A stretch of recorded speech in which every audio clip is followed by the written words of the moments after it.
श्रीराम। आज प्रभू रामचंद्राची मूर्ती अयोध्यामध्ये देशाचे प्रधानमंत्री नरेंद्रजी मोदी यांच्या शुभ हस्ते आपल्या सिंहासनावर विराजमान होत आहेत। त्या अनुषंगाने पूर्ण देशामध्ये आज दिवाळीचा सुवर्ण महोत्सव या ठिकाणी साजरा केला जात आहे। प्रत्येक गावागावामध्ये प्रभू रामचंद्रांची मिरवणूक काढून फटाक्यांची आतिषबाजी करून लोकांनी घरोघरी दारोदारी आपले दीपोत्सव साजरा केलेला आहे।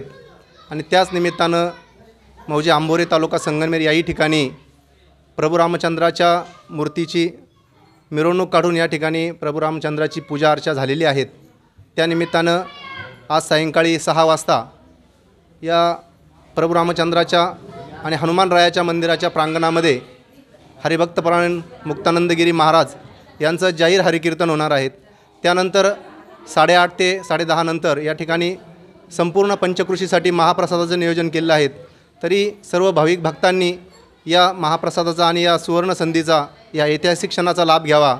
त्याचबरोबर आज हा क्षण आपल्या पंचकृषीसाठी हा ऐतिहासिक क्षण आहे, कारण आजच्या दिवशी आपलं निळवंडे धरण गेले 53 वर्षाची जी प्रतीक्षा होती ती देखील आज संपलेली आहे। महाराष्ट्र राज्याचे महसूल आणि पशुसंवर्धन दुग्ध विकास मंत्री नामदार राधाकृष्ण विखे पाटील यांच्या शुभ हस्ते आज 11 वाजता या निळवंडे धरणाच्या आपल्या उजव्या कालव्याचं पाण्याचं सोडण्याचा कार्यक्रम झालेला आहे। उद्या संध्याकाळपर्यंत किंवा परवा दिवशीपर्यंत आपल्या गावामध्ये या ठिकाणी निळवंडे धरणाचं पाणी येणार आहे। मी राज्याचे महसूल मंत्री आणि महाराष्ट्र राज्याचे मुख्यमंत्री देवेंद्रजी फडणवीस, मुख्यमंत्री एकनाथजी शिंदेसाहेब यांचं देखील या ठिकाणी मनापासून आभार मानतो आहे। खरोखरच हा ऐतिहासिक क्षण जी लोकांच्या मनामध्ये प्रतीक्षा होती ती आज संपलेली आहे। प्रभू रामचंद्रांचं एकच वचन आहे, जान जाए लेकिन वचन न जाए।